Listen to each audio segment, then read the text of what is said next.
ನಮಸ್ಕಾರ ವೀಕ್ಷಕರೇ, ವೀರ ಕನ್ನಡಿಗ ವಿಶೇಷ ಕಾರ್ಯಕ್ರಮಕ್ಕೆ ಸ್ವಾಗತ. ನಾನು ಶಿಲ್ಪಾ ರಾಜು.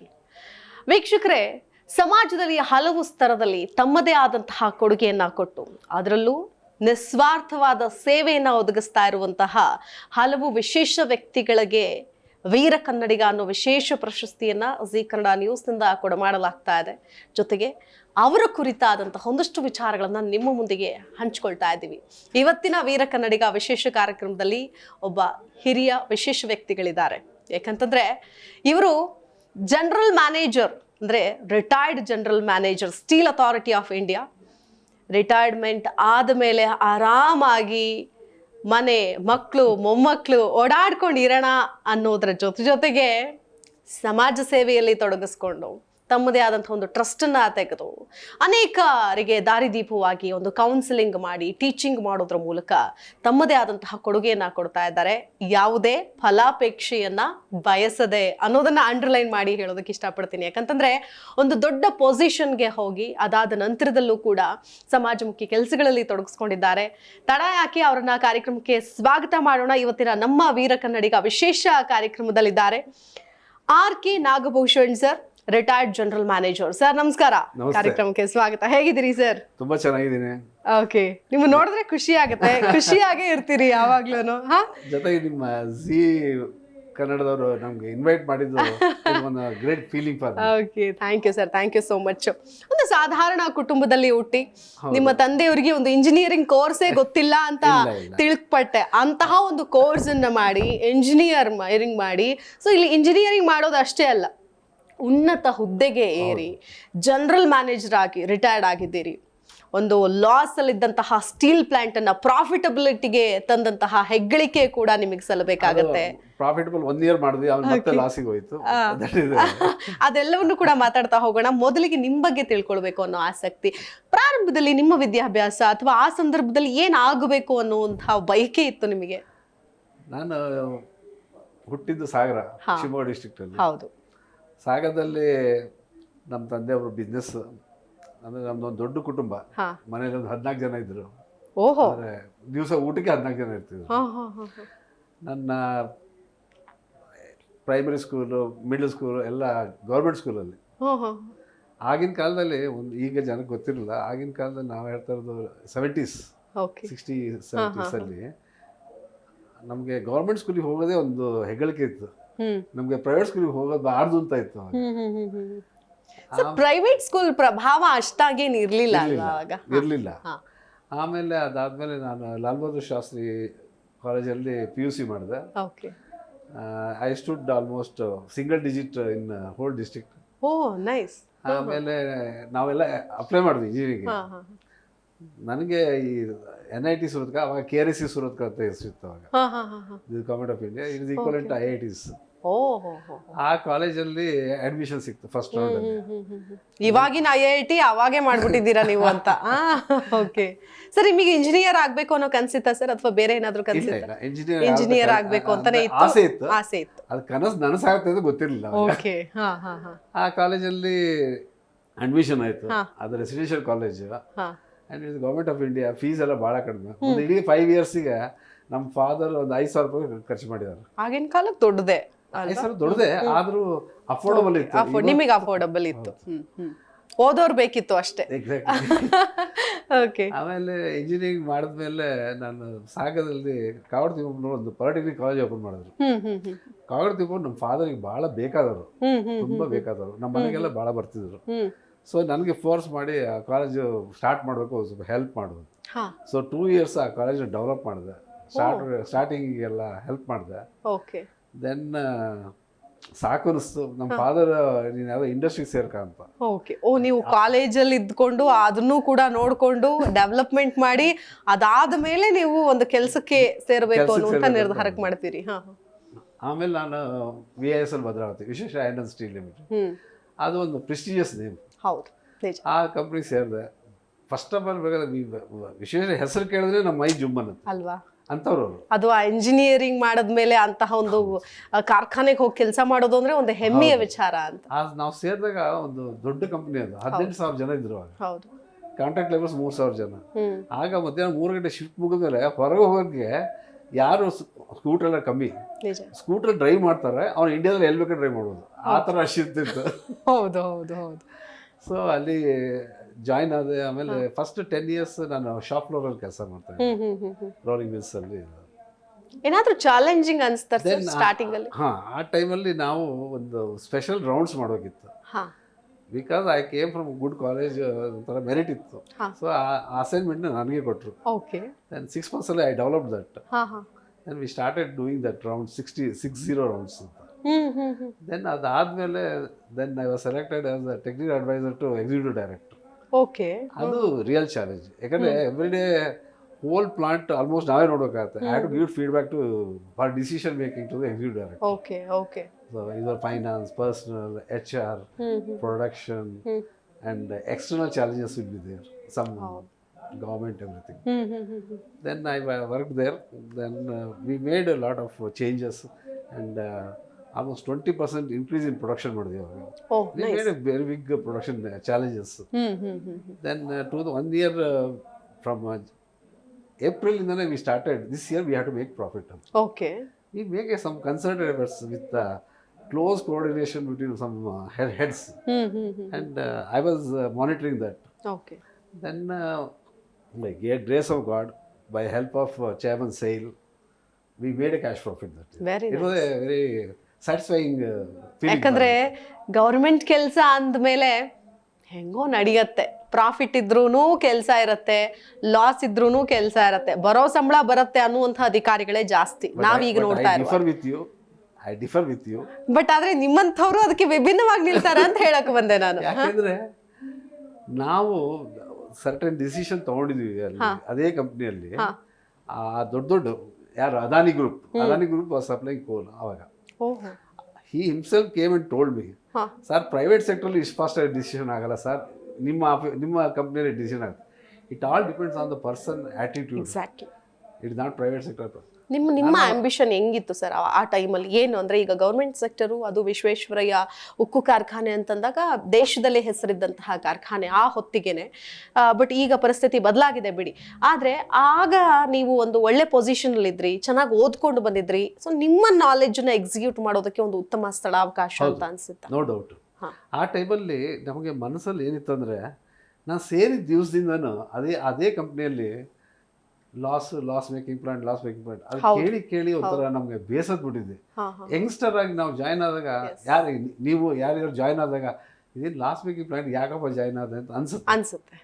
ಅವಾಗ ಒಂದು ಚಾಲೆಂಜ್ ಇತ್ತು ನಮ್ಗೆ, ಏನು ಈ ಪ್ಲಾಂಟ್ ನಾವು ಸರ್ವೈವ್ ಮಾಡೋದು. ಒಂದು ಫಸ್ಟ್ ಸರ್ವೈವಲ್, ಸೆಕೆಂಡ್ ಈ ಯಂಗ್ಸ್ಟರ್ಸ್ಗೆ ನಾವು ಮೋಟಿವೇಟ್ ಹೇಗೆ ಮಾಡ್ಬೇಕಂದ್ರೆ, ನೀವು ಲಾಸ್ ಮೇಕಿಂಗ್ ಪ್ಲಾಂಟ್ ಅಲ್ಲಿ ಒಳ್ಳೆ ಪ್ಲಾಂಟ್ ಅಲ್ಲಿ ಇದ್ದೀರಾ, ಯು ಕಾಂಟ್ರಿಬ್ಯೂಟ್ ಅಂತ. That all mind set. One day we made A profit. Of course, we could not sustain. Exactly. But our plant is ನಾವು ಇಂಡೆಟೆಡ್ ಒಂದು ಆ ಪ್ಲಾಂಟಿಗೆ. ಯಾಕಂದ್ರೆ ಈಗ ಆ ಪ್ಲಾಂಟ್ ಪರಿಸ್ಥಿತಿ ಅಂತ ಎಲ್ಲರಿಗೂ ಗೊತ್ತಿದೆ. ನನಗೆ ಒಂದು ಸಂತೋಷ ಏನಂದ್ರೆ, ಈಗಿನ ಮುಖ್ಯಮಂತ್ರಿ ನಮ್ಮವರೇ.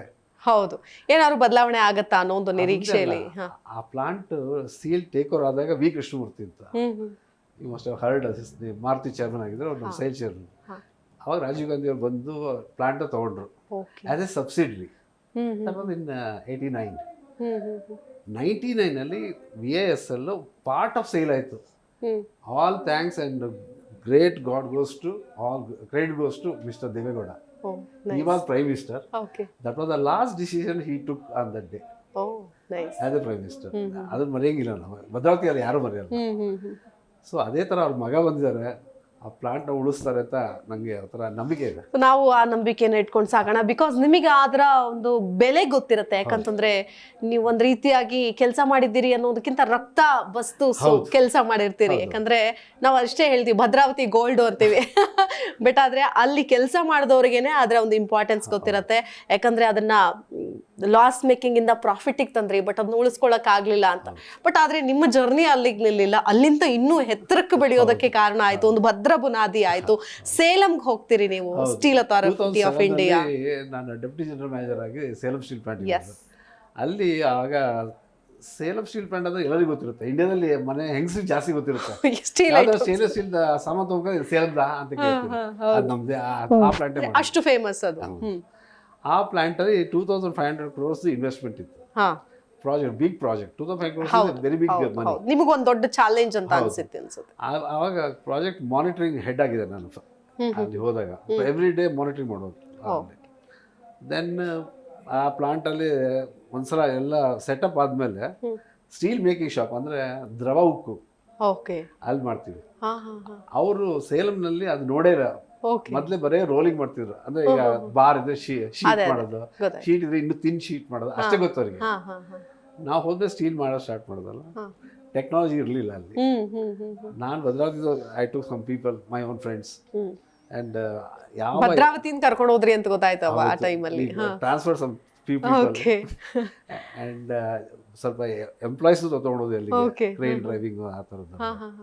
ಆವಾಗ ನಾವು ಅಲ್ಲಿ ದ್ರವ ಮಾಡೋದಲ್ಲ, ಆ ಸಂತೋಷ ಫಸ್ಟ್ ಹೀಟ್ ಮಾಡಿ ಪೋರ್ ಮಾಡ್ತೀವಲ್ಲ, ಅದು ನೋಡಕ್ 3000 ಜನ ಪ್ಲಾಂಟ್ಸ್ ಅಲ್ಲಿ ನೋಡ್ತಾ ಇದ್ದೀವಿ. ಫಸ್ಟ್ ಎಕ್ಸ್ಪೆರಿಮೆಂಟ್ ನಮ್ಗೆ ಅದೇ ಒಂದು ಸಂತೋಷ ಅವಾಗ ಮಾಡ್ದಲ್ಲ ಅಂತ. ಆಮೇಲೆ all types of stainless steel, right from ನಿಮ್ಮ ನೀಡಲ್ಸ್ ಇಂದ ಹಿಡಿದು ಮೆಟ್ರೋ ಕೋಚಸ್ ತನಕ ಸ್ಟೇನ್ಲೆಸ್ ಸ್ಟೀಲ್ ನಾವು ಅಲ್ಲಿ ಮಾಡ್ತೀವಿ, ಪ್ರೊಡ್ಯೂಸ್ ಮಾಡ್ತೀವಿ. ಅದಷ್ಟು ಟೆಕ್ನಾಲಜಿ ನಾವೇ ಮಾಡಿರೋದು ಇನ್ಹೌಸ್. ನಾವು ಯಾರ್ದು ಫಾರಿನ್ ಇಂಪೋರ್ಟ್ಸ್ ಎಲ್ಲ ಹೆಲ್ಪ್ ತಗೊಂಡಿಲ್ಲ. ಅದಾದ್ಮೇಲೆ ನಮ್ಗೆ ಒಂದು 2-3 ಒಂದು ಒಳ್ಳೆ ಪಾಯಿಂಟ್ ಏನಂದ್ರೆ, ಒಂದು ಈ ಚಂದ್ರಯಾನ್ 1 ದಟ್ ಈಸ್ ಕೇಳ್ಪಟ್ಟೆ. ಇದು Vikram Sarabhai Space Research Centre, ಹೌದು ಹೌದು, ಅವರಿಗೆ ಕ್ರಯೋಜೆನಿಕ್ ಶೆಲ್ ನಾವೇ ಮಾಡಿಕೊಟ್ರು. Okay, very nice. ಅದು ಸೌತ್ ಆಫ್ರಿಕಾದಿಂದ ಅಲ್ಲಿರೋದು ಇಂಪೋರ್ಟಿಂಗ್. ನಾವು ಇಂಡಿಜಿನಸ್. ಇವೇನೋ ಒಂದು ಮಾತು ಹೇಳ್ಬೇಕಂದ್ರೆ 1/10 ಆಫ್ ದ ಕಾಸ್ಟ್ ಇಂಡಿಯಾದಲ್ಲಿ ಮಾಡಿದ್ರೆ ಓಕೆ ಅಷ್ಟು ಡಿಫ್ರೆನ್ಸ್ ಇರುತ್ತೆ ಇಂಪೋರ್ಟಿಂಗು ಮತ್ತೆ ಇಂಡಿಜಿನಸ್. ಸೊ ಎಷ್ಟು ಎಕ್ಸ್ಟ್ರಾ ದುಡ್ಡು ಉಳಿಯುತ್ತೆ. ಹೌದು ಹೌದು, ನಿಜ ನಿಜ ನಿಜ. ಅದೊಂದು ನಾವೇ ಮಾಡಿದ್ದು. Then we started making blade steel, shaving blade. ಅದು ಟೆಕ್ನಾಲಜಿ ನಾವೇ ಮಾಡಿರೋದು. Okay okay. ಇಂಡಿಯಾ ಇಡೀ ವರ್ಲ್ಡ್ ಅಲ್ಲಿ ಹಾರ್ಡ್ಲಿ ಸಮ್ 3-4 ಪೀಪಲ್ ಮಾಡ್ತಾರೆ. ಸರ್, ನಂದು ಒಂದು ಪರ್ಸನಲ್ ಕ್ವಶನ್ ಅಂತ ಅಂದ್ಕೊಳ್ಳಿ. ಯಾಕಂತಂದ್ರೆ ಎಕ್ಸ್ಪೆರಿಮೆಂಟ್ಗಳನ್ನು ಮಾಡೋದಕ್ಕೆ ಎಷ್ಟೋ ಸಂದರ್ಭದಲ್ಲಿ ಖಾಸಗಿ ಕಂಪನಿಗಳಲ್ಲೇನೆ ಲಾಭ ಇದ್ರೂ ಕೂಡ ಆ ಡಿಸಿಷನ್ ಮೇಕಿಂಗ್ ಅಂತ ಬಂದಾಗ ಒಂದು ಕ್ಷಣ ಸ್ವಲ್ಪ ಹಿಡಿತಾರೆ, ಅದೊಂದಷ್ಟು ರೆಸ್ಟ್ರಿಕ್ಷನ್ಸ್ ಇರುತ್ತೆ. ಬಟ್ ಇನ್ನು ಆ ಗೌರ್ಮೆಂಟ್ ಸೆಕ್ಟರ್ ಇನ್ನೂ ಜಾಸ್ತಿ ಇರುತ್ತೆ ಅಂತ ಕೇಳ್ಪಟ್ಟಿದ್ದೀನಿ. ಬಟ್ ಅದು ನೀವು ಇಂತಹ ಡಿಸಿಷನ್ಗಳನ್ನ ತೆಗೆದುಕೊಳ್ಳೋದಕ್ಕೆ ಹೇಗ್ ಸಾಧ್ಯ ಆಯ್ತು? ಏನಾದ್ರು ಬ್ಯಾರಿಯರ್ಸ್ ಇತ್ತ ನಿಮಗೆ? ಅದನ್ನ ಹೇಗೆ ದಾಟ್ಕೊಂಡು ಬಂದ್ರಿ? Very good question. ಯಾವಾಗಲೂ ಈ ಎಕ್ಸ್ಪೆರಿಮೆಂಟ್ ಮಾಡಿ ಒಂದು ಹೊಸ ಇನೋವೇಷನ್ ಮಾಡೋದು, ಅದರ ಡಿಫೆನ್ಸಿಗೂ ಅಥವಾ ರೈಲ್ವೇಸಿಗೂ ಆ ಥರದ್ದು public sector easy, private sector ಭಾಳ ಕಷ್ಟ. ಹೌದು, ಅದೇ ಇನ್ನೂ ಕಷ್ಟ ಅಂತ ಹೇಳೋದು. ಅದಕ್ಕೆ ಅವ್ರು ಫಸ್ಟ್ ನೋಡೋದು, ಇವತ್ತು ನಾನು ಬೈ ಮಾಡ್ತೀನಿ, ನಾಳೆ ದುಡ್ಡು ಬರಬೇಕು. That is analogy of the exactly. Private public sector ಹಂಗಲ್ಲ. ಒಂದ್ಸಲ ನಮ್ಗೊಂದು ಟಾಸ್ಕ್, ಒಂದು R&D ನಾವು ತಗೊಂಡ್ರೆ, ನಾವು sometimes we fail also. Everything will not be a success. ಒಂದು ದಿವಸ ಒಳ್ಳೇದಾಗುತ್ತೆ, ಒಂದು ದಿವಸ ಫೇಲ್ ಆಗುತ್ತೆ. ಆದರೆ ಅದಷ್ಟು ತಡ್ಕೋ ಶಕ್ತಿ ಇರುತ್ತೆ ಯಾವುದಕ್ಕೆ, ಪಬ್ಲಿಕ್ ಸೆಕ್ಟರ್ಗೆ. ಪ್ರೈವೇಟ್ ಸೆಕ್ಟರು ಇಮಿಡಿಯೇಟ್ಲಿ ಅದು ಶೆಲ್ ಮಾಡ್ತಾರೆ. ಓಕೆ ಸರ್, ಈಗ ಅಷ್ಟು ವರ್ಷಗಳ ಸುದೀರ್ಘವಾದಂತಹ ನಿಮ್ಮ ಇಲ್ಲಿನ ಭದ್ರಾವತಿಯ ಎಕ್ಸ್ಪೀರಿಯನ್ಸ್ ಜೊತೆಗೆ ನಿಮ್ಮ ನಾಲೆಡ್ಜ್ನ ಇಟ್ಕೊಂಡು ಸೇಲಂಗೆ ಹೋದಾಗ ಅಲ್ಲಿ ಒಂದು ಉತ್ತಮವಾದ ಡಿಸಿಷನ್ಸ್ ಅನ್ನ ತೆಗೆದುಕೊಳ್ತೀರಿ. ಈ ಸಂದರ್ಭದಲ್ಲಿ ಏನಾದ್ರು ಅಲ್ಲಿ ಚಾಲೆಂಜಸ್ ಎದುರಾಯ್ತಾ ನಿಮಗೆ? ಇದು ಟಫ್ ಟೈಮ್ ಅಂತ ಯಾವ್ದಾದ್ರು ಒಂದು ಉದಾಹರಣೆ? ಓಕೆ, ಕೆಲಸ ನಿದ್ದೆನೂ ಬರ್ತಿಲ್ಲ, ಆ ಥರ ಇತ್ತು. ಫ್ಯಾಮಿಲಿಗೂ ಟೈಮ್ ಕೊಡ್ತಾ ಇರಲಿಲ್ಲ ನೀವು ಅಂತ ಕೇಳ್ಪಟ್ವಿ. ಅಲ್ಲಿ ಏನಂದ್ರೆ ಪ್ರಾಬ್ಲಮ್ ಏನಂದ್ರೆ, ಅಲ್ಲಿ ಬಿಕಾಸ್ ಇನ್ ತಮಿಳ್ನಾಡು, ಅವರು ಆ ಜನ ಹೇಗಂದ್ರೆ immediately they will not accept you outside of. ನಿಜ ನಿಜ. ಅಂಡ್ ಒಂದು ಮನೆ ಅಲಾಟ್ ಹೋಗೋಕ್ಕೂ ಭಾಳ ಕಷ್ಟ ಇರುತ್ತೆ ಹೊರಗಿನವರಿಗೆ. ಓಕೆ. ಇನ್ನ ನಮ್ಮ ಮಾತು ಕೇಳ್ಬೇಕಂದ್ರೆ ಇನ್ನೂ ಭಾಳ ಕಷ್ಟ ಇರುತ್ತೆ. ಯಾಕಂದ್ರೆ ನೀವು ಸುಪೀರಿಯರ್ ಪೊಸಿಷನ್ ಅಲ್ಲಿ ಇದ್ದಾಗ, ಎಕ್ಸಾಕ್ಟ್ಲಿ, ನಿಮ್ಮ ಸಬಾರ್ಡಿನೇಟ್ಸ್ ಅಲ್ಲಿಯವ್ರು ಇದ್ದಾಗ, ಲೋಕಲ್ಸ್ ಇದ್ದಾಗ ಅವರಿಂದ ಕೆಲಸ ತೆಗೆದುಕೊಳ್ಳೋದು ಅಂತಂದ್ರೆ ಸ್ವಲ್ಪ ಕಷ್ಟದ ವಿಚಾರ. ಆದರೆ ಅದಕ್ಕೆ ಐರನಿ ಪಾರ್ಟ್ ಏನಂದ್ರೆ, ಅಲ್ಲಿ ಜನಕ್ಕೆ ಒಂದು ಇದಿದೆ, ನೀವು ನಿಜವಾದ ಕೆಲಸಗಾರ ಅಂತ ಅವ್ರಿಗೆ ಗೊತ್ತಿದ್ರೆ, ನೀವು ನಿಜವಾದ ಕಾಂಟ್ರಿಬ್ಯೂಷನ್ ಮಾಡ್ತೀರ ಅಂತ ಗೊತ್ತಿದ್ರೆ, ಅವ್ರು ನಿಮ್ಮನ್ನ ತಲೆ ಮೇಲೆ ಕೂರಿಸ್ಕೊಂಡು ಕೆಲಸ ಮಾಡ್ತಾರೆ. ಹೌದು, ಅದು ನಿಜ. That is the attitude of that plant. ಅದು ನನಗೆ ತುಂಬ ಹೆಲ್ಪ್ ಆಯ್ತು. ಓಕೆ. ಆ್ಯಂಡ್ ನಾನು ಬಿಡ್ಬೇಕಾದ್ರೆ ಎಲ್ಲ ಕಣ್ಣಲ್ಲಿ ಇರಾಕೋ ಸ್ಟೇಜಲ್ಲಿ ಅಲ್ಲ, ನಿಮ್ಗೆ ಆ ಲೀಡರ್ಶಿಪ್ ಕ್ವಾಲಿಟೀಸ್ ಕೂಡ ತುಂಬಾ ಚೆನ್ನಾಗಿ ಒಲಿದು ಬಂದಿತ್ತು ಅಂತ ಕೇಳಿ ಬಂತು. ಆ್ಯಂಡ್ ಆ period 11 years I enjoyed A lot. ಅಂದರೆ ಏನು ಡಿಸಿಷನ್ ಬೇಕಾದ್ರೆ ತೊಗೋಬೋದಿತ್ತು, ನಾವು ತೊಗೊಂಡಂದ್ರೆ ಇಂಪ್ಲಿಮೆಂಟ್ ಮಾಡ್ಬೋದು. ಹೊಸ ಸ್ಟೀಲ್ ಕಂಡು ಹಿಡಿಬೇಕು, ಸೊ ಒನ್ಸ್ ಒಂದು ಇಂಟರ್ನ್ಯಾಷನಲ್ ಸ್ಟೇನ್ಲೆಸ್ ಸ್ಟೀಲ್ ಕಾನ್ಫರೆನ್ಸ್ ಇತ್ತು. ಹಾಂ. That was in Ahmedabad. Russia, Germany, and there are other research institutes all over the world. ಇಂಡಿಯಾದಿಂದ ನಾನು ರೆಪ್ರೆಸೆಂಟ್ ಮಾಡಿದ್ದೆ. I gave a keynote address. ಆವಾಗ they appreciated our finding out how to make steel, different stainless steel ತುಂಬ appreciate ಮಾಡಿದ್ರು. Very good gathering for us. Okay. ಈಗ ಇತ್ತೀಚೆಗೆ steel ಅನ್ನುವಂಥ ವಿಚಾರಕ್ಕೆ ತುಂಬಾನೇ ಬೂಮ್ ಸಿಗ್ತಾ ಇದೆ.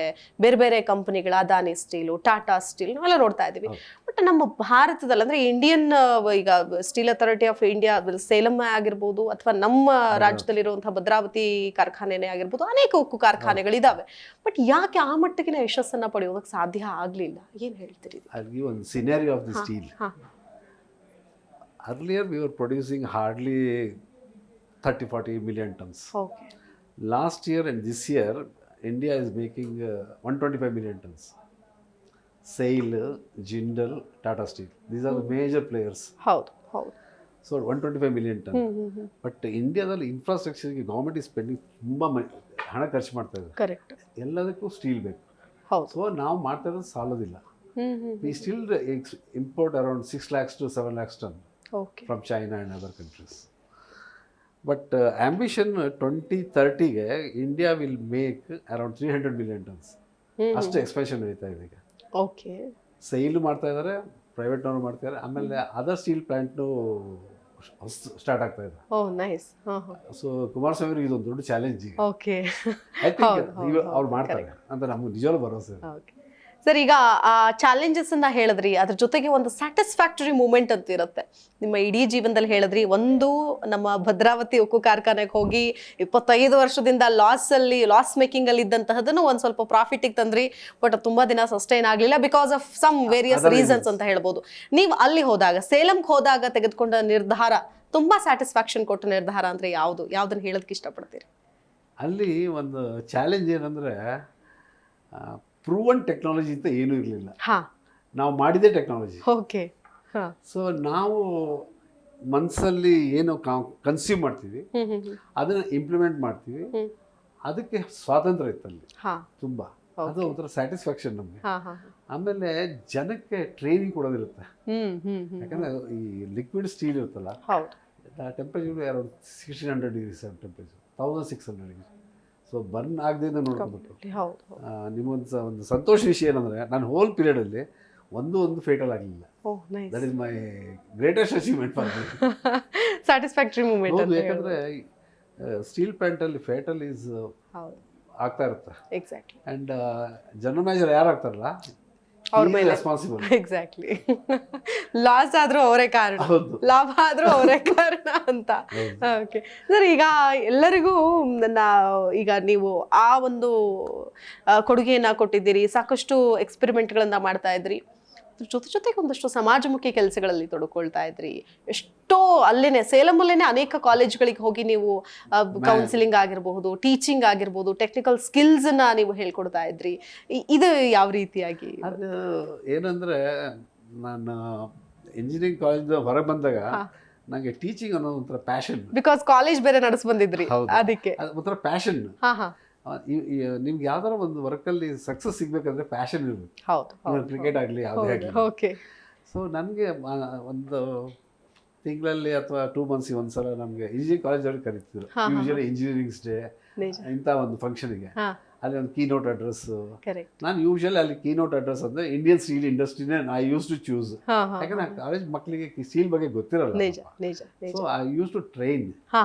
ಅಂಡ್ ಮೋರ್ ಓವರ್ ಈಗ ಬರ್ತಾ ಏನಾಗಿದೆ ಅಂದ್ರೆ, ಎಲ್ಲರೂ ಸಾಫ್ಟ್ವೇರ್ ಕಂಪ್ನಿಗೆ ಹೋಗೋ, ಎಲ್ಲ ಬಯೋಟೆಕ್ನಾಲಜಿಗೆ ಹೋಗೋ, ಸ್ಟೀಲ್ ಇಂಡಸ್ಟ್ರಿ ಜಾಯ್ನ್ ಆಗೋದು ಭಾಳ ಕಡಿಮೆ ಆಗ್ತದೆ. ಯಾಕಂದ್ರೆ ಸ್ಟೀಲ್ ಹೀಟ್ ಆ್ಯಂಡ್ ಡಸ್ಟ್. ನನ್ನ ರಿಕ್ವೆಸ್ಟ್ ಏನಂದ್ರೆ, ಜನಕ್ಕೆ ಪ್ಲೀಸ್ ಜಾಯ್ನ್ ಆಗಿ, ನೀವು ಮೇಲೆ ಬರ್ತೀರಾ.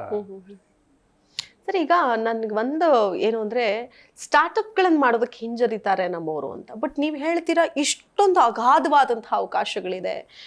ಈಗ ದೊಡ್ಡ ಕಂಪನಿಗಳೇ ಇದೆ, ಸ್ಟೀಲ್ ಕಂಪ್ನಿ, ನಾವು ಹೇಳ್ದಂಗೆ ಅದಾನಿನೋ, ಟಾಟಾನೋ, ಜಿಂದಾಲೋ, ಈ ರೀತಿಯಾಗಿ.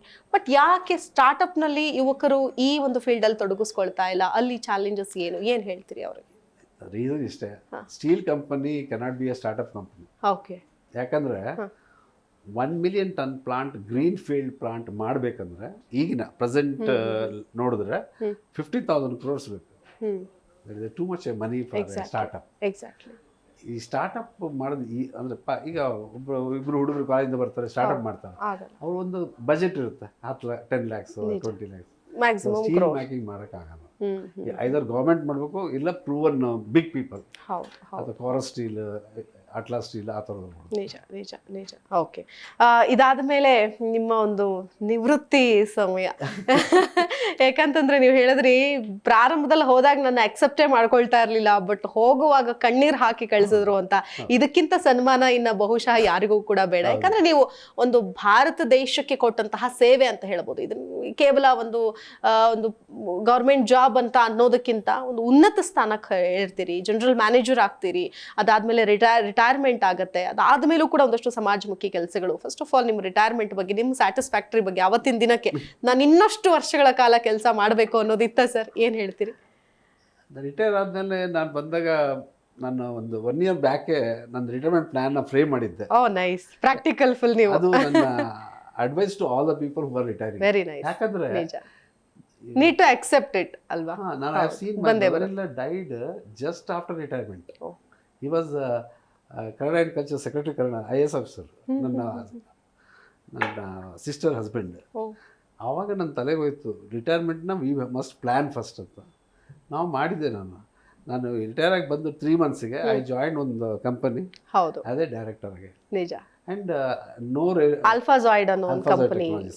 ಅಲ್ಲಿ no remuneration, free of cost service ಕೊಡ್ತಾ ಇದ್ದೀರಿ. ಬಟ್ ಏನಂದ್ರೆ ದೇ ಪ್ರೊವೈಡ್ ಬೋರ್ಡ್ ಮೀಟಿಂಗಿಗೆಲ್ಲ ಕಾರ್ ಕಳಿಸೋದು, ಈ ತರ ಫೆಸಿಲಿಟೀಸ್ ಕೊಡ್ತಾರೆ. ಮಿನಿಮಮ್ ಫೆಸಿಲಿಟೀಸ್, ಬೇಸಿಕ್ ಫೆಸಿಲಿಟೀಸ್ ಏನಿಲ್ಲ. ಅದೇ ಕಂಪನಿಯಲ್ಲಿ 1 more ನಾವೇ ಸ್ಟಾರ್ಟ್ ಮಾಡಿದ್ವಿ, ಒಂದು CSR ಆಕ್ಟಿವಿಟಿ ಸ್ಟಾರ್ಟ್ ಮಾಡಿದ್ವಿ. Very nice.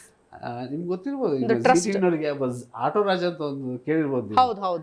ಅವರಿಗೆ ನಾವು ತುಂಬಾ ಒಂದು ವ್ಯಾನ್ ಕೊಟ್ಟಿದ್ವಿ. ಆಮೇಲೆ ತುಂಬಾ ಅವ್ರಿಗೆ ಇದು ಊಟಕ್ಕೆಲ್ಲ ಇಡೀ ಪ್ರತಿ ತಿಂಗಳು ಕೊಡ್ತೀವಿ ನಾವು. Very nice, very nice. ಅದೇ ಥರ ನಾವು ಮತ್ತೊಂದು ನಮ್ಮ ಫ್ಯಾಮಿಲಿಯಿಂದ ಒಂದು ಟ್ರಸ್ಟ್ ಇದೆ. ಅಲ್ಲಿ ನಾವು ಪ್ರತಿ ವರ್ಷ ಒಂದು 2-3 ಸ್ಕೂಲಲ್ಲಿ ರೆನೋವೇಟ್ ಮಾಡ್ತೀವಿ. ತುಂಬ ಹಳ್ಳಿ, ರಿಮೋಟ್ ವಿಲೇಜ್, ಚಿಂತಾಮಣಿ ಹತ್ರ ಒಂದು, ತುಮಕೂರು ಹತ್ರ ಒಂದು. ನೋಡಿ, ಸರ್ಕಾರಿ ಶಾಲೆಗಳನ್ನ ಉನ್ನತೀಕರಣ ಮಾಡೋದಕ್ಕೆ ಸರ್ಕಾರದವರೇ ಮಾಡಬೇಕು ಅಂತ ಹೇಳ್ತೀವಿ. ನಿಮ್ಮಂಥ ಒಂದು ಹಲವಾರು ಜನ ಕೈ ಜೋಡಿಸಿದ್ರೆ ಸಾಕು, ಎಷ್ಟೋ ಸರ್ಕಾರಿ ಶಾಲೆಗಳು ಮುಂದಕ್ಕೆ ಬರುತ್ತೆ ಅನ್ನೋದು. ನೀವು ಇನಿಷಿಯೇಟ್ ತಗೊಳ್ಳೋದಕ್ಕೆ ಕಾರಣ ಏನಾದ್ರು ಇದೆಯಾ ಸರ್? ಒಂದು ಮೋಟಿವೇಶನ್ ಏನಾದ್ರು ಇದೆಯಾ ಸರ್? ನನಗೆ ಮೋಟಿವೇಶನ್ ನಮ್ಮ ಫಾದರ್. ಓಕೆ, ನೀವು ಓದ್ ಬಂದಿದ್ದು ಸರ್ಕಾರಿ ಶಾಲೆ ಅನ್ನೋದು ಕೂಡ ಒಂದು ರೀಸನ್. ಆಮೇಲೆ ನಮ್ಮ ಫಾದರ್ ಒಂಥರ ಸೋಷಿಯಲ್ ಸರ್ವಿಸ್ ತುಂಬಾ ವೆರಿ ನೈಸ್ ಟೈಮ್ ಸ್ಪೆಂಡ್ ಮಾಡಿದವರು. ಅಂದ್ರೆ ನಮ್ಮ ಊರ್ ಮಟ್ಟದಲ್ಲಿ. ಅದು ಸಣ್ಣಕಿದ್ದಾಗಿಂದ ಆ ಮೋಟಿವೇಶನ್ ಇತ್ತು ನಮ್ಗೆ. ಈಗ ಫಾರ್ ಎಕ್ಸಾಂಪಲ್, ಈಗ ನೀವೇನೋ ಒಂದು ಒಳ್ಳೆ ಕೆಲಸ ಮಾಡ್ತಾ ಇದ್ದೀರಾ, ನನಗೆ ಡೈರೆಕ್ಟ್ ಮಾಡಕ್ ಆಗದೆ ಇರ್ಬೋದು. I will join with you and do something. ಈಗ I can do something. Okay, ನಿಮ್ ರಿಟೈರ್ಮೆಂಟ್ ಆದ್ಮೇಲೆ ನಿಮ್ಮ ಪತ್ನಿ ನಿಮ್ ಜೊತೆ ಕೈ ಜೋಡಿಸಿದ್ರು, ಹಲವಾರು ವಿಚಾರಗಳಲ್ಲಿ ತೊಡಗಿಸ್ಕೊಂಡ್ರು, ಈ ಟ್ರಸ್ಟ್ ಅನ್ನು ಕೂಡ ನಡೆಸ್ಕೊಂಡು ಹೋಗೋದಕ್ಕೆ ಸಹಕಾರಿ ಆದ್ರು. ನಮ್ದು ಫ್ಯಾಮಿಲಿ ಗೌರವ ಫ್ಯಾಮಿಲಿ ಒಂದಿದೆ, ಗೌರವ ಟ್ರಸ್ಟ್ ಇದೆ. ಆ ಟ್ರಸ್ಟ್ ಇಂದ ನಾವೆಲ್ಲರೂ ಕಾಂಟ್ರಿಬ್ಯೂಟ್ ಮಾಡ್ತೀವಿ. ಆ ದುಡ್ಡಿಂದ ವಿ ಸ್ಪೆಂಡ್. ಈಗ ರೀಸೆಂಟ್ ಆಗಿ ಇಲ್ಲೊಂದು ಕನಕಪುರ ಒಳಗೆ ಒಂದು ಸಿದ್ಧಗಂಗಾ ಸ್ಕೂಲ್ ಇದೆ, PU ಕಾಲೇಜ್ ನೋಡಿದ್ದೀರಾ, ಬ್ಯಾಕ್ ಸೈಡ್. ಅವರಿಗೆ ನಾವು ಅಲ್ಲಿ ಮೊನ್ನೆ ಒಂದು ರಿಂಗ್ ಬೆಲ್ ಹಾಕ್ಸ್ಕೊಟ್ವಿ, ಆಮೇಲೆ ಒಂದು ಪ್ರೊಜೆಕ್ಟರ್ ಕೊಟ್ವಿ. ಸರ್, ನೀವು ಹೇಳ್ಕೊಳ್ಳೋದಕ್ಕೆ ಸಂಕೋಚ ಪಡ್ತಾ ಇದ್ದೀರಿ. ನೀವು ಮಾಡೋ ಕೆಲಸಗಳನ್ನ ಇದೇ ರೀತಿಯಾಗಿ ನೋಡಿ, ಎಷ್ಟೋ ಜನ ಈ ರೀತಿಯಾಗಿ ನಾವು ಮಾಡೋ ಸಣ್ಣ ಕೆಲಸನ ಇಷ್ಟು ಮಾಡಿ ಹೇಳೋರ್ನೇ ನಾವು ಜಾಸ್ತಿ ನೋಡ್ತೀವಿ. ಬಟ್ ಹಲವಾರು ಸಮಾಜಮುಖಿ ಕೆಲಸಗಳನ್ನು ತೊಡಗಿಸ್ಕೊಂಡಿದ್ದೀರಿ, ಮಾಡ್ತಾ ಇದ್ದೀರಿ. CSR ಫಂಡ್ ಮೂಲಕ ಅಟ್ಲೀಸ್ಟ್ ಈಗ ಯಾವುದೋ ಒಂದು ವೇ, ನೀವು ಹೇಳೋ ಪ್ರಕಾರ ಡೈರೆಕ್ಟ್ ಆಗಿ ಮಾಡ್ಲಿಲ್ಲ ಅಂದ್ರೂ ಅಟ್ಲೀಸ್ಟ್ ದ ವೇ ಅನ್ನ ಹುಡುಕೊಡ್ಬೇಕು ಅಂತ. ಆಮೇಲೆ ಎಷ್ಟೋ ಜನ ಮಕ್ಳಿಗೆ ಕೌನ್ಸಿಲಿಂಗ್ ಕೊಡ್ತೀರಿ ನೀವು, ಫ್ರೀ ಆಫ್ ಕಾಸ್ಟ್ ಆಗಿ ಒಂದು ದಾರಿದೀಪವಾಗಿ ಕೆಲಸ ಮಾಡ್ತೀರಿ ಅಂತ ಗೊತ್ತಾಯ್ತು. ಅದ್ರ ಬಗ್ಗೆ ಆ ಥರ ತುಂಬಾ ಜನ ಬರ್ತಾರೆ. ಈಗ ಪೇರೆಂಟ್ಸ್ಗೆ ಅವರಿಗೆ ಒಂಥರ ಮಕ್ಕಳದು, ಈಗಿನ ಮಕ್ಕಳು, ಎಸ್ಪೆಷಲಿ ಈಗಿನ ಮಕ್ಕಳು, ನೀವೇನೋ ಅವ್ನಿಗೆ ಮಾಡ್ಬೇಕು ಅಂತ ಇರ್ತೀರಾ, ಅವನ ತಲೆಯಲ್ಲಿ ಇನ್ನೇನೋ ಅವ್ನು, because the influence of his friends are more than parents. ಅದು ನಿಮಗೂ ಗೊತ್ತಿರುತ್ತೆ. ಸೊ ಅವರಿಗೆ counselling is very much required. ಅಂದ್ರೆ ಫಾದರ್ ಮದರ್ ಕೊಡೋಕ್ಕಿಂತ ಬೇರೆಯವ್ರು ಕೊಟ್ರೆ ಈಸಿ ಆಗುತ್ತೆ. ನಿಜ ನಿಜ ನಿಜ. ಅಂಡ್ ಹೋಲ್ ಈಗ ಎಲ್ಲರೂ ಹೇಳ್ತಾರೆ ಒಂದು ಆ ಕಮ್ಯುನಿಕೇಶನ್ ಗ್ಯಾಪ್, ಅಂದ್ರೆ ಪೇರೆಂಟ್ಸ್ ಅಂಡ್ ಮಕ್ಳ ಮಧ್ಯೆ ನೀವು ಹೇಳೋ ಪ್ರಕಾರ ಅಂತ. ಇದನ್ನ ನೀವು ಟ್ಯಾಕಲ್ ಮಾಡೋದಕ್ಕೆ ಏನ್ ಟಿಪ್ಸ್ ಕೊಡ್ತೀರಿ? ಯಾವ ರೀತಿಯಾಗಿ? ಅದಕ್ಕೆ ಏನಿಲ್ಲ, ಅವ್ರು ಏನು ಮಾಡಕ್ಕಂದ್ರೆ ಫಸ್ಟ್ ಅವ್ರ ಮಕ್ಳು ಏನು ಹೇಳ್ತಾರೆ ಅದೇ ದಾರಿಯಲ್ಲಿ ಹೋಗ್ಬೇಕು. ಓಕೆ. ಸ್ಲೋಲಿ ಅವನು ನಮ್ಮ ಕಡೆ ಹೇಳ್ಕೊಂಡು that is A possible, one of the possible way. Very nice. Okay. ಯಾಕಂದ್ರೆ ಈಗ ಕಳ್ಳ ಇರ್ತಾನೆ, ನಾವು ಕಳ್ಳತನ ಮಾಡಿ ಅವ್ನು ಕರ್ಕೊಂಡು ಒಳ್ಳೆತನಕ್ಕೆ ತರ್ಬೋದು, ಅದೇ ಎಕ್ಸಾಂಪಲ್. ಸೊ ಕೆಟ್ಟ ಕೆಲಸ ಮಾಡಬೇಕು ಒಳ್ಳೇದು ಮಾಡಬೇಕು ಅಂತಂದ್ರೆ ಅಂತ. ಓಕೆ. ನಿಮ್ಮ ಇಡೀ ಒಂದು ಜೀವನಾನೇ ಒಂದು ಕಂಪ್ಲೀಟ್ ಪ್ಲಾನಿಂಗ್ ಆಗಿ ನಡೆಸ್ಕೊಂಡು ಬಂದಿದ್ದೀರಿ, ಡೆಡಿಕೇಟಿವ್ ಆಗಿ ನಡೆಸ್ಕೊಂಡು ಬಂದಿದ್ದೀರಿ, ಆ ವರ್ಕೋಹಾಲಿಕ್ ಮಾಡಿದ್ದೀರಿ, ಅದರ ಒಂದು ಪ್ರತಿಫಲಾಪೇಕ್ಷೆಯನ್ನು ಕೂಡ ಈಗ ಅನುಭವಿಸ್ತಾ ಇದ್ದೀರಿ. ಅದ್ರ ಜೊತೆಗೆ ಯಾವುದೇ ಒಂದು ಅಂದರೆ ಇಲ್ಲದೇನೆ ಕೆಲಸವನ್ನ ಮಾಡ್ಕೊಂಡು ಹೋಗ್ತಾ ಇದ್ರಿ. ಬಹುಶಃ ನಿಮ್ಮಂಥವ್ರು ಸಿಗೋದೇ ಬಹಳಷ್ಟು ರೇರು. ಇವತ್ತಿನ ನಮ್ಮ ಕಾರ್ಯಕ್ರಮಕ್ಕೆ ನಿಮ್ಮನ್ನು ಕರೆದು ಇಂಟರ್ವ್ಯೂ ಮಾಡಿದ್ದು ನಮ್ಗೆ ಇನ್ನೂ ಖುಷಿ ಆಯಿತು. ನಿಮ್ಗೆ ತುಂಬ ಜನಕ್ಕೆ ಇನ್ಸ್ಪಿರೇಷನ್ ಆಗಿ ನಿಲ್ತೀರಿ ಇವತ್ತಿನ ದಿನ. ಇವತ್ತಿನ ಯುವ ಪೀಳಿಗೆಗೆ ಅಂತಿಮವಾಗಿ ಏನು ಹೇಳೋಕ್ಕೆ ಇಷ್ಟಪಡ್ತೀರಿ? ಅಂತಿಮವಾಗಿ ಇಷ್ಟ ಹೇಳ್ಬೇಕು ಅಂತಿದ್ದೀನಿ, ಯಾವುದೇ ಕೆಲಸನ ಹಣಕ್ಕೋಸ್ಕರ ನಾವು ಮಾಡಬಾರ್ದು, ನಮ್ಮ ಆತ್ಮ ತೃಪ್ತಿಗೋಸ್ಕರ ನಾವು ಮಾಡಬೇಕು. ಎರಡನೇದು, ನಮ್ಮ ಸಮಾಜ, ನಮ್ಮ ಸುತ್ತಮುತ್ತಲಿಗೆ, ಈಗ ನಮ್ಮನೆ ನಾವು ಕ್ಲೀನಾಗಿ ಇಟ್ಕೊಂಡ್ರೆ, ನಮ್ಮ ಏರಿಯಾ ಕ್ಲೀನಾಗಿ ಇಟ್ಕೊಂಡ್ರೆ ಇಡೀನೇ ಸ್ವಚ್ಛ ಭಾರತ ಆಗುತ್ತೆ. ಅದೇ ಥರ ದುಡ್ಡಿನ ವಿಷಯ ಅಷ್ಟೇ. ಸೊ ನಾವು ಎಷ್ಟು ಪ್ಲ್ಯಾನ್ ಮಾಡಿ ಇರ್ತೀವೋ ಅಷ್ಟು ಒಳ್ಳೆಯದು. ಆಮೇಲೆ ಆದಷ್ಟು ನಮ್ಗೆ ಯಾರಿಗಾದರೂ ಹೆಲ್ಪ್ ಮಾಡೋಕ್ಕಾಗದೇ ಇದ್ರೆ ಹಾರ್ಮ್ ಮಾಡಬೇಡಿ. This is slogan. Okay, very nice. This is okay. Yes sir, ಇವತ್ತಿನ ಕಾರ್ಯಕ್ರಮಕ್ಕೆ ಬಂದಿದ್ದಕ್ಕೆ ಥ್ಯಾಂಕ್ ಯು ಸೋ ಮಚ್. ಅದ್ರ ಜೊತೆಗೆ ನಿಮ್ಮ ಜರ್ನಿ ಇದೇ ರೀತಿಯಾಗಿ ಸಾಗಲಿ, ಇನ್ನೊಂದಷ್ಟು ಜನಕ್ಕೆ ಒಳ್ಳೇದಾಗಲಿ, ಇನ್ನೊಂದಷ್ಟು ಜನಕ್ಕೆ ಕೌನ್ಸಿಲಿಂಗು, ಪಾಠ, ಅದ್ರ ಜೊತೆಗೆ ಒಂದು ಸಮಾಜಮುಖಿ ಕೆಲಸಗಳು ಮುಂದುವರಿಲಿ ನಿಮ್ಮ ಮೂಲಕ ಅಂತ ನಾವು ಆಶಿಸ್ತೀವಿ. Thank you so much. ನಾನು ಜಿ ಕನ್ನಡ ನ್ಯೂಸ್ನವರ ಚಾನಲ್ನವರಿಗೆ ತುಂಬ ಕೃತಜ್ಞತೆಗಳು. ನೀವೊಂದು ಅವಕಾಶ ಕೊಟ್ಟಿದ್ದಕ್ಕೆ. ಎಷ್ಟು ವಿಷಯ ನನಗೆ ಗೊತ್ತಿದ್ದೆಲ್ಲ ಬಾಯಿ ಬಂದ್ಬಿಡ್ತೀವಿ. Okay, thank you sir, thank you so much. ವೀಕ್ಷಕರೇ ನೋಡಿದ್ರಲ್ಲ, ಯಾವುದೇ ಪ್ರತಿಫಲಾಪೇಕ್ಷೆ ಇಲ್ಲದೆ ರಿಟೈರ್ಮೆಂಟ್ ಲೈಫನ್ನು ತುಂಬ ಚೆನ್ನಾಗಿ ಲೀಡ್ ಮಾಡ್ಕೊಂಡು ಹೋಗ್ತಾ ಇದ್ದಾರೆ. ನಮ್ಮ ಭಾರತದ ಕಂಪನಿಗೆ ಅವ್ರದ್ದೇ ಆದಂತಹ ಒಂದು ಕೊಡುಗೆಯನ್ನು ಕೊಟ್ಟಿದ್ದಾರೆ. ಸೊ ಇಂತಹ ವ್ಯಕ್ತಿಗಳು ಸಿಗೋದು ಬಹಳ ಅಪರೂಪ ಅಂತ ಹೇಳ್ಬೋದು. ಸೊ ಅವರಿಗೆ ಇವತ್ತಿನ ಈ ಜಿ ಕನ್ನಡ ನ್ಯೂಸ್ ವತಿಯಿಂದ ವೀರ ಕನ್ನಡಿಗ ಪ್ರಶಸ್ತಿ ಕೊಡೋದಕ್ಕೆ ನಮಗೂ ಕೂಡ ಹೆಮ್ಮೆ ಆಗುತ್ತೆ ಅಂತಾನೆ ಹೇಳ್ತಾ ಈ ವಿಶೇಷ ಕಾರ್ಯಕ್ರಮವನ್ನು ಮುಗಿಸ್ತಾ ಇದ್ದೇನೆ. ನಮಸ್ಕಾರ. ನೋಡ್ತಾ ಇರಿ ಜಿ ಕನ್ನಡ ನ್ಯೂಸ್, ಸತ್ಯವೇ ಸುದ್ದಿಯ ಜೀವಾಳ.